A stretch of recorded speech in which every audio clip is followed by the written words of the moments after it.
मतलब डिसीजन लेने में कुछ मिनट्स लगते हैं इन बातों को समझने में, लेकिन आने वाले टाइम में यही फर्क होगा कि आपके अकाउंट में लाखों है, करोड़ों है, क्या है। अच्छा, म्यूचुअल फंड क्यों और स्टॉक्स क्यों नहीं? क्योंकि स्टॉक्स में आप 1 या 2 या 4 में इन्वेस्ट कर रहे हो, म्यूचुअल फंड जो है वो डिवाइड कर देते हैं। वो मान लो 50 में उन्होंने इन्वेस्ट कर दिया, तो अब अगर उसमें से एक कंपनी बंद भी हो गई, तब भी प्रोपोर्शनेटली जो आपने इन्वेस्टमेंट करी है उसमें उसका परसेंटेज क्या था, मान लो 2%, तो आपको 100 रुपए 98 रह गया, बस इतना ही हुआ। अब मार्केट में सबसे बड़ा डर लोगों को यह होता है जो म्यूचुअल फंड में नहीं इन्वेस्ट करते हैं कि कल को नीचे आ गया तो क्या होगा, क्योंकि नीचे आने की कोई लिमिट नहीं है। एफडी में यह है कि नीचे नहीं आएगा, इंटरेस्ट कम हो सकता है, नीचे नहीं आएगा। तो म्यूचुअल फंड में लोग नीचे आने के नाम से डरते हैं, ऊपर जाने में कोई डर नहीं है। अगर गारंटी मिल जाए कि भैया साल का इतना % तो आना ही आना है और आता ही रहेगा जिंदगी भर, तो कोई डर ही नहीं है, फिर तो सारे लगा देंगे।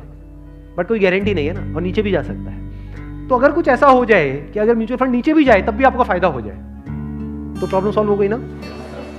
ये मेरी अपनी स्ट्रैटेजी है, ये कोई किसी बुक में नहीं है या कोई थ्योरी नहीं है, ये मेरी अपनी स्ट्रैटेजी है, वो मैं आप लोगों के साथ में शेयर कर रहा हूँ। आपको क्या करना है, मोटा मोटा स्टॉक मार्केट को ट्रैक करना है।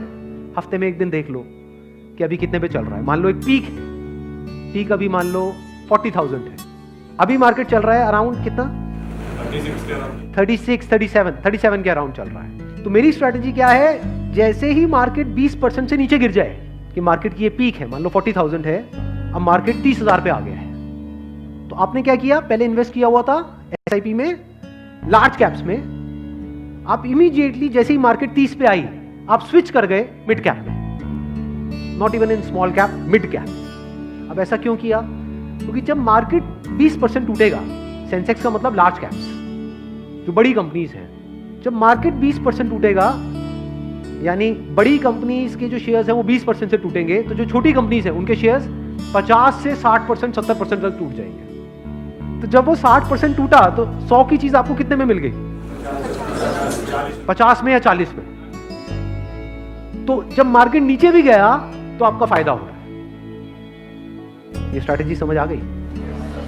वापस से जैसे ही मार्केट जो भी लास्ट उसकी पीक थी, मान लो 40,000, उससे 20% ऊपर गया, तो मिड कैप से आप स्विच कर गए वापस से लार्ज कैप में। ये स्ट्रैटेजी जो है ये मैंने सीखी है वॉरेन बफे से।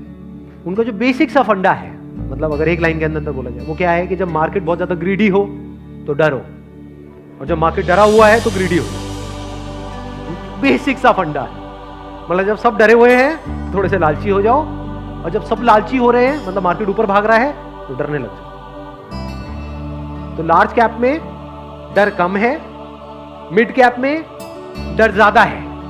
तो जैसे ही मार्केट नीचे जाएगा मिड कैप को सब छोड़ देंगे, उस वक्त आप उसको पकड़ लोगे। तो अब चाहे मार्केट ऊपर उठे तब भी आपका फायदा है, नीचे गिरे तब भी आपका फायदा है। आप वेट कर रहे हो, मैं आज एक्चुअल में वेट कर रहा हूं। लोग हैं डरते हैं, जो म्यूचुअल फंड में इन्वेस्ट करते हैं, स्टॉक्स में इन्वेस्ट करते हैं, लोग डरते हैं कि मार्केट नीचे ना आ जाए, मार्केट ऊपर। मैं वेट कर रहा हूं, जाए तो सही नीचे, समझ गए। क्योंकि लार्ज कैप टूटेगा 20%, तो मिड कैप टूट जाएगा 60%। तो मेरा 100 रुपए लगा हुआ था तो 80 रह जाएगा, उस 80 को उठा करके मैं मिड कैप में डाल दूंगा, फिर आराम से बैठ जाऊंगा कुछ सालों के लिए। जैसे ही मार्केट ऊपर जाएगा, मतलब लोग लालच से तड़प रहे हैं, तब जैसे ही 20% ऊपर गया, मान लो 48,000 पे गया, मिड कैप से हट करके मैं आ जाऊंगा लार्ज कैप, वापस से सेफ हो गया। अब जो नया पीक बन गया वो क्या बन गया, 48,000। आज की रेट में क्या है, 40,000। अब 48,000 पे 2020 चलेगा। आ गया गेम समझ में। तो यहां से आप पीसफुल हो, नहीं तो लोग डरे ही रहते हैं, म्यूचुअल फंड के नाम से डरते हैं। क्यों डरते हैं, और ये कम हो रहा है, कम हो रहा है, कम हो रहा है। कम हो रहा है तो बढ़िया है, तब भी आपका फायदा है, और बढ़ रहा है तो फायदा है ही है।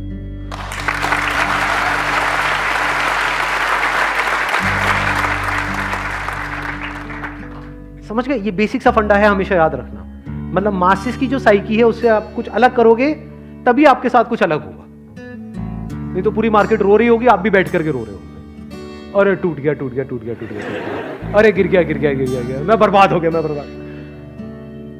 बर्बादी में भी आपका जश्न होगा अगर इस तरह से आप समझ पा रहे हो। Thank you so much.